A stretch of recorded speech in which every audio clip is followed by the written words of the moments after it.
Hello दोस्तों, नमस्कार। मेरे चैनल में आप सभी का स्वागत है। मैं इस चैनल के माध्यम से भक्ति रिलेटेड वीडियो लेकर के आती हूँ। तो आज मैं आपको बताने जा रही हूँ महाशिवरात्रि के दुर्लभ योग, शुभ मुहूर्त, तिथि और पूजा विधि के बारे में। देखिए, साल 2021 का जो महाशिवरात्रि का पर्व है वो 11 मार्च 2021 गुरुवार को मनाया जा रहा है। महाशिवरात्रि के दिन भगवान भोलेनाथ की विधि विधान से पूजा अर्चना की जाती है। ऐसी मान्यता है कि भगवान भोलेनाथ की कृपा से भक्तों के सारे दुख दर्द दूर हो जाते हैं। हिंदू धर्म में महाशिवरात्रि का विशेष महत्व बताया गया है। हिंदू कैलेंडर के अनुसार फागुन मास के कृष्ण पक्ष की चतुर्दशी तिथि को महाशिवरात्रि का ये पर्व मनाते हैं। हिंदू पंचांग के अनुसार शिवरात्रि के दिन को बेहद खास माना जाता है। महाशिवरात्रि को कल्याणकारी शिव योग भी बन रहा है। आगे मैं आपको इस योग के बारे में भी बताऊंगी। इससे कई दोषों से मुक्ति मिलती है। इस दिन भक्त भोलेनाथ की पूजा और व्रत करते हैं। इस बार शिवरात्रि पर शिव योग के साथ साथ घनिष्ठा नक्षत्र भी होगा और चंद्रमा भी मकर राशि में रहेंगे। महाशिवरात्रि पर्व में रात्रि की प्रधानता रहती है दोस्तों। इस कारण 11 मार्च को महाशिवरात्रि पर्व मनाना शास्त्र सम्मत है। विशेषज्ञों के अनुसार महाशिवरात्रि पर्व में रात्रि की प्रधानता रहती है। इस कारण 11 मार्च को महाशिवरात्रि पर्व मनाना शास्त्र सम्मत होगा। कई मान्यताओं में माना जाता है कि इस दिन भगवान शिव और माता पार्वती का विवाह हुआ था। गरुड़ पुराण, स्कंद पुराण और पद्म पुराण और अग्नि पुराण आदि में शिवरात्रि का वर्णन मिलता है। कहते हैं शिवरात्रि के दिन जो व्यक्ति बिल्व पत्तियों दोस्तों आपको पता होगा, बेल को हम लोग बोलते हैं, तो बिल्व पत्तियों से शिव जी की पूजा करता है और रात के समय जाकर भगवान के मंत्रों का जो व्यक्ति जाप करता है उसे भगवान शिव आनंद और मोक्ष प्रदान करते हैं।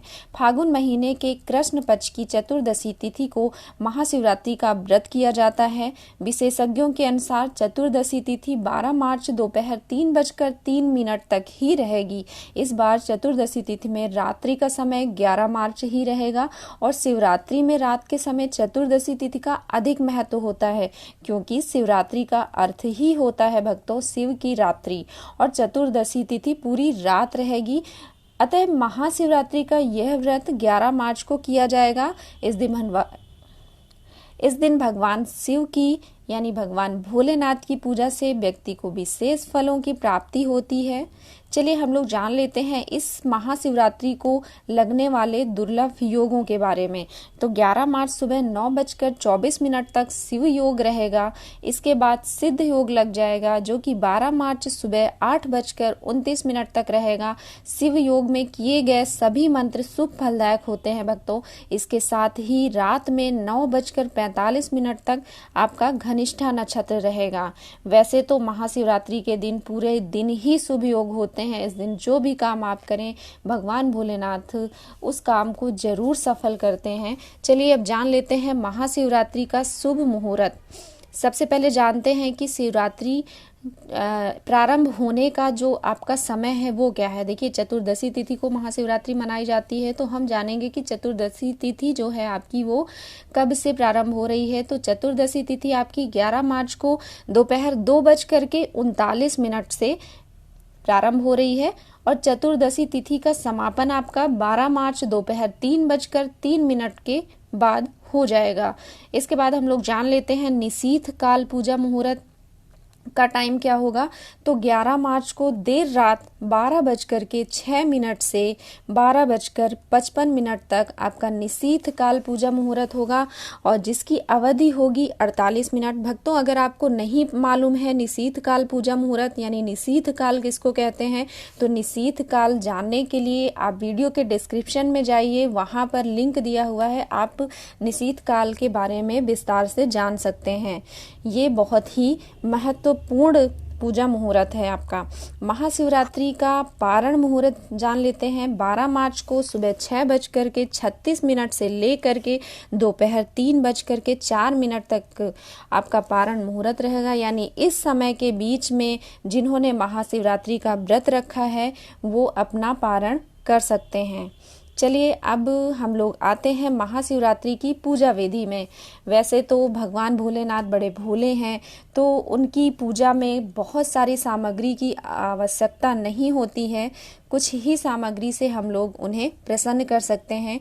तो सबसे पहले शिवरात्रि के दिन आपको भगवान शिव का यानी शिवलिंग का चंदन के लेप से आरंभ करना चाहिए और सभी उपचारों के साथ में शिव पूजा आपको करनी चाहिए। साथ ही पंचामृत जरूर बनाना चाहिए। पंचामृत से शिवलिंग को स्नान कराना चाहिए।